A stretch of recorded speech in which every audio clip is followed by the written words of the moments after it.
The worst heartbreak that I've ever experienced is not from a failed relationship, but from a failed audition. And they were plenty. The problem comes in when the mind starts overthinking and you start asking yourself, what did I do wrong? Why aren't I getting booked? Am I even good enough? And you feel like giving up. I feel you. I've been there. But here's the truth. Rejection is not the end. It's going to be part of your journey, especially if you want to take on acting seriously. So in this video, I'm going to show you exactly how to handle rejections, bounce back even stronger, and actually turn your failed auditions into opportunities.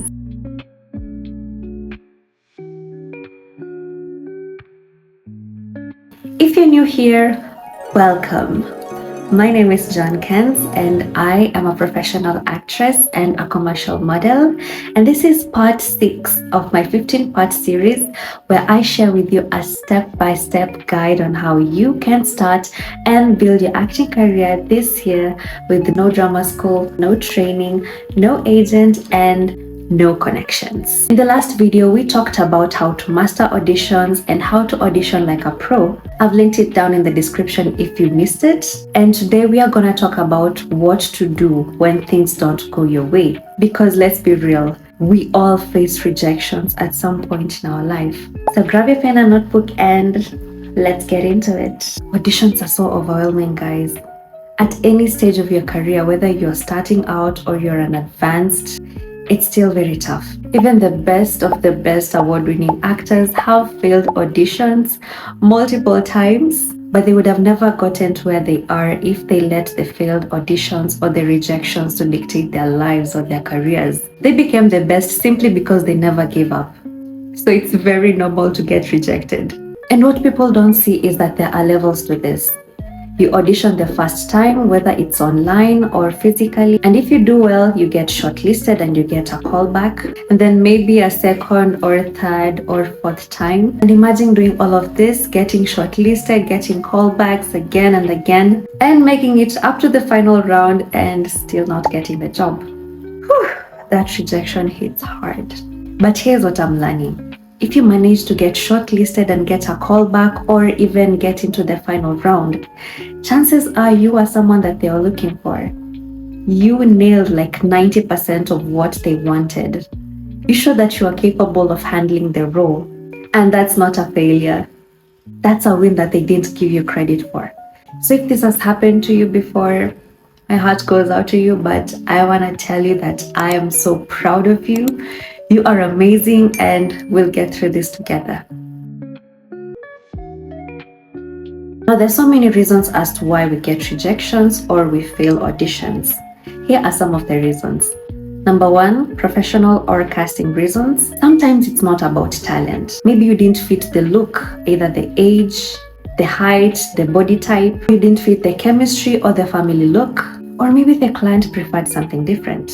The second reasons could be performance reasons, and that is not having your lines properly memorized, poor delivery, either you're too fast or you're too slow, or you're too dramatic or you're too flat, whether you failed to adapt to the blockings or the directions. For example, if you are asked to change your tone or your pacing or your blocking and you couldn't be able to follow the instructions. Or maybe your energy levels were too low or you were too nervous. That is maybe having a shaky voice, not maintaining eye contact, or not having a good posture. Third reason are the technical reasons, and that is just not following the instructions. Sending your videos in portrait mode when you've been told to send in landscape form, using filters, late submissions. Maybe your self-tape was poor quality, for example, recording in bad lighting, in a noisy background, not being audible enough, or unclear audio. There's so many reasons why, but I've just mentioned a few that is most common. And yeah, rejections are so hard, but here's a mindset shift that I would like you to adopt, and I wish someone told me earlier. Don't take rejections personally. Rejections doesn't mean that you're not talented. It just means that you weren't the right person for that particular role. And instead of thinking of it as a setback, think of it as a personal acting gym. Every time you walk into the audition room, every time you record your self-tape, You are training your craft. You are improving your skills. You are building your confidence and you're stretching your range. And that is always a win for you. And remember this, you're only one audition away to landing your next big role. So instead of seeing rejections as failure, see it as a preparation. Every no is actually pushing you to your next yes. I remember going to this particular auditions and I was feeling so happy and positive and confident about it. And I did great, and I'm lucky that I got to do up to around 3 or 4 callbacks of auditions, and even got up to the chemistry reads. I was so sure that I was going to get the role, and that would have been a big win for me. Only to receive an email saying, unfortunately, we have already finished our castings. Thank you so much for the interest. We'll consider you for roles in future. That really hit hard. That stung. I remember feeling so bad because I had become emotionally attached to the role. Because the more and more you do the audition, the more you start seeing yourself as the character. I just felt it was so unfair. The time that I used, the transport money, the energy, the emotions that I invested and poured into that character. It was so hard letting go. But I knew I had to move on somehow, and these are some of the practices that helped me. If you're ever faced with rejections or failed auditions, these are some of the ways that you can bounce back. Number 1, pat yourself on the back, because you deserve it. Imagine getting a call back after auditioning with hundreds of others who are auditioning for the same role as you. They liked your performance. They were impressed with you and they wanted to give you a chance to further prove yourself. That is not a joke. In fact, good job. And even if you didn't get a call back, the fact that you showed up and put yourself out there and you stood in front of a panel with your confidence and just gave it your all, good job. This is me clapping for you. Good job. The second thing is detachment. Let go of the role. This was so hard for me because the deeper the rounds I went, the more and more I became emotionally attached to the role. And I started seeing myself as the character. So I needed to learn to detach from it. And I did practices like, for example, crying. Because crying is good. Crying is therapy. So you need to learn to release. Release the bond. Release it from your body so that you can give it space for the next role. And also separate yourself from the performance. You didn't lose because you're not good enough. You lost because you weren't what they needed that day. And that's okay. There are plenty of more gigs that are waiting for you to go and get them. The third thing is focus on what you can control. The industry is very unpredictable and is often out of your control. And since you can't control it, you can only control what you do about it. You can focus on improving yourself. For example, join a course, either online or physical, to sharpen your skills. Do more monologues to train yourself. Update your headshots and your self-tapes. Do everything to prepare you for your next yes. The fourth thing to do is to lean on a community. Rejections and failing can lead to a lot of self-negativity, and therefore it's really important for you to talk to people. Talk to other actors, talk to your friends or your family. Just talk it out. A problem shared is half solved. If you're looking for a community of actors where you can just feel free to talk about your problems or your challenges or seek for advice, I have a WhatsApp community where we share casting calls and audition tips, and we also offer a safe space for young and upcoming creatives who are in their journey, and we're open to share everything just to help them grow in their journey and feel supported. So if you're interested to join my WhatsApp community, you can either follow me and DM me on Instagram at Joan Kens, or you can find the link to the WhatsApp down on the description box. You're not alone in this. The fifth thing to do is to build your resilience with practice. Rejections can either improve your resilience or break your spirit, and we want to shift it to be more resilient. So try this mindset shift. Instead of seeing rejections as stop signs, reframe them as your stepping stones leading you to your next yes. Also practice living in abundance. Know and believe it in your heart and your mind that when one door closes, another one always opens. Because it does. Trust me. So don't keep your heart closed. Keep it open. Keep trying, keep showing up, and remember that no effort ever goes to waste. The industry can be super overwhelming, especially in terms of mental health.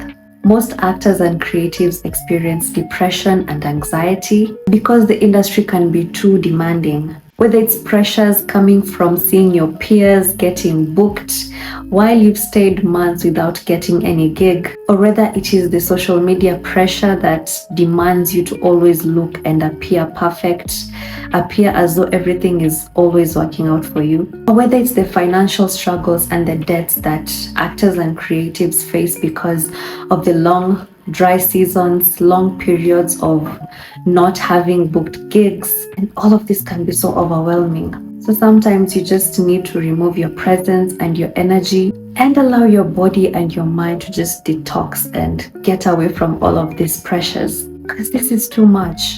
So here are practical habits that protect your mental health as a creative. Number 1, do exercise and movement.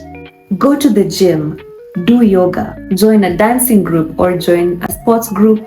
Just do something to move your body, because stress and trauma is often stored inside your body and you need to learn to release them. And the best way to release is by doing something that is active, something that makes you sweat, so that you can just sweat it out of your body. The second thing is meditations and affirmations. Take time every day to just breathe, meditate, stay calm, stay grounded, and be in the moment. Take time to just sit with your thoughts and journal it down, and nourish your body and your mind with self-positive talks, self-positive affirmations, so that they can boost your confidence and your positivity. And also start thinking and speaking good things about yourself. What you see and speak about yourself goes a long way.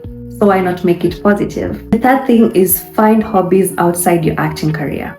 Have a life outside your acting career. For example, join a sports club, a public speaking club, a book club, a swimming club, a dancing club. Challenge yourself to get out of your comfort zone and learn something new, because the brain thrives in novelty. Having hobbies outside your career is great because it not only expands your social circle and the quality of friends and the people that you meet. You get to meet and interact with people from different careers and get to learn from them, because different people have different perspectives and it's cool to learn new things from different people. And the final thing is to always celebrate your wins. However big or small, they're yours. Celebrate them. It's very easy for us to forget the things that we have achieved in life because we are always addicted to chasing the next big thing. So this is a sign for you to slow down, look at what you have achieved and celebrate it. Whether it was showing up for auditions, memorizing your lines, getting callbacks, or just doing your best. Celebrate it. It's valid. Rejection's hard, but it doesn't have to define who you are. What defines you is how you rise up after every fall. So if you're watching this, that means that you are serious about your acting career. And let me tell you, you're going places. This is part 6 of my 15-part acting series, where I share with you a step-by-step guide on how you can start and build your acting career this year with no agent, no drama school, no connections, and no training. If this video has helped you, please drop a comment saying, I am stronger than any rejection, so that I can know you're part of this tribe. Or you can also share with us, what is that thing that you either failed or was rejected about, and how did you overcome it? I'd love to read it. So I really hope you enjoyed and learned something from this video. So if you know it and believe it in your heart and your mind that you are closer to your next big yes, please, let's cement this right now. Let's cement that desire and that belief by liking and subscribing and sharing this content. Come on, let's do it. Just hit it right there. Subscribe and like. Because you got this. And I believe in you, 100%, I promise.